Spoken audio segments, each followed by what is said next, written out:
Oke, selamat datang semuanya. Kali ini kita akan membahas sesuatu yang wah, luar biasa. Sebuah pembuktian langsung dari alam semesta yang akan menguji kalender kita. Coba bayangin deh, bisakah alam semesta menguji kalender kita? Kedengarannya aneh ya, tapi ini inti dari pembahasan kita hari ini. Gimana kalau saya bilang alam semesta sendiri yang akan turun tangan untuk memberikan jawaban pasti atas perdebatan yang udah berlangsung lama? Nah, inilah dia hakimnya. Pada tanggal 3 Maret 2026 akan terjadi gerhana bulan total. Dan ini bukan sekedar tontonan langit yang indah loh.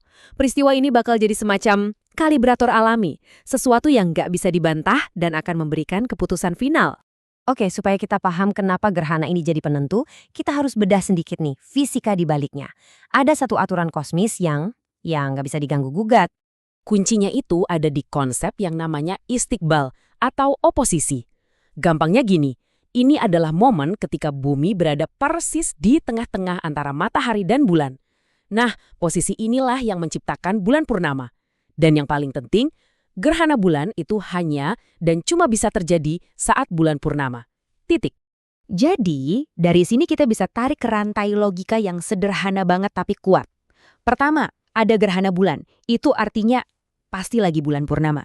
Kedua, bulan purnama itu secara alami adalah titik tengah bulan Kamariah. Konsekuensinya, gerhana bulan itu wajib hukumnya jatuh di tanggal 14 atau 15. Nggak bisa tanggal lain. Nggak mungkin.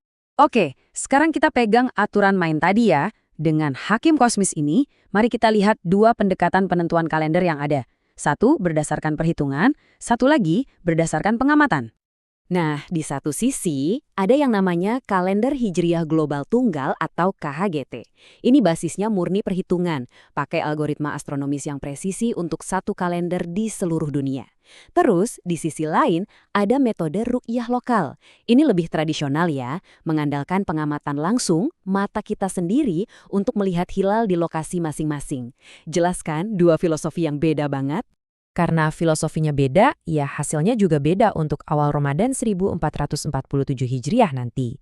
Menurut perhitungan KHGT, Ramadan akan dimulai hari Rabu 18 Februari 2026. Tapi, kalau pakai metode ruqyah, kemungkinan besar awal Ramadan jatuh satu hari setelahnya, yaitu hari Kamis 19 Februari. Cuma beda sehari, tapi seperti yang akan kita lihat, satu hari ini penting banget. Sekarang saatnya pengujian. Mari kita jalankan simulasinya.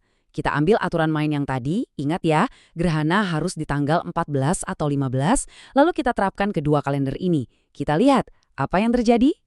Dan inilah hasilnya. Kita lihat perbandingannya langsung. Coba deh, fokus ke baris tanggal gerhana. Kalau pakai kalender global KHGT, gerhana bulan tanggal 3 Maret, itu jatuhnya pas di tanggal 14 Ramadan. Sempurna, cocok dengan hukum alam.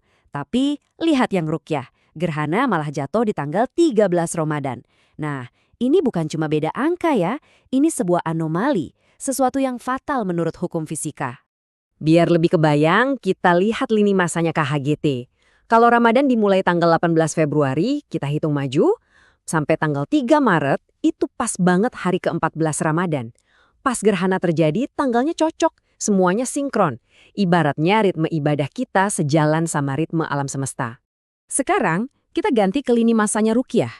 Kalau Ramadan mulainya tanggal 19 Februari, berarti di tanggal 3 Maret itu, kalender baru menunjukkan tanggal 13 Ramadan. Nah, disinilah masalahnya. Terjadi gerhana di tanggal 13 itu, secara astronomis mustahil. Alam semesta seolah-olah ngasih sinyal, tunggu dulu, ini ada yang salah hitung. Dan kutipan ini merangkum semuanya dengan sempurna. Intinya, gerhana bulan total itu secara matematis dan fisik mustahil terjadi pada tanggal 13. Ini bukan soal pendapat, bukan soal interpretasi. Ini fakta fisika yang nggak bisa ditawar-tawar lagi. Sama pastinya kayak 2 tambah 2 sama dengan 4. Jadi setelah melihat semua ini, apa dong kesimpulan akhirnya? Apa yang alam semesta coba kasih tahu ke kita? Kesimpulannya sebenarnya sangat lugas. Fakta bahwa bulan purnama dan gerhananya muncul di tanggal 13 menurut kalender ruqyah itu adalah bukti nyata. Bukti yang bisa diukur, bukan asumsi. Ini menunjukkan kalau kalender berbasis pengamatan itu, dalam kasus ini, terlambat 1 hari untuk memulai bulan. Jadi, pada akhirnya semuanya mengerucut ke satu angka ini. Cuma satu hari.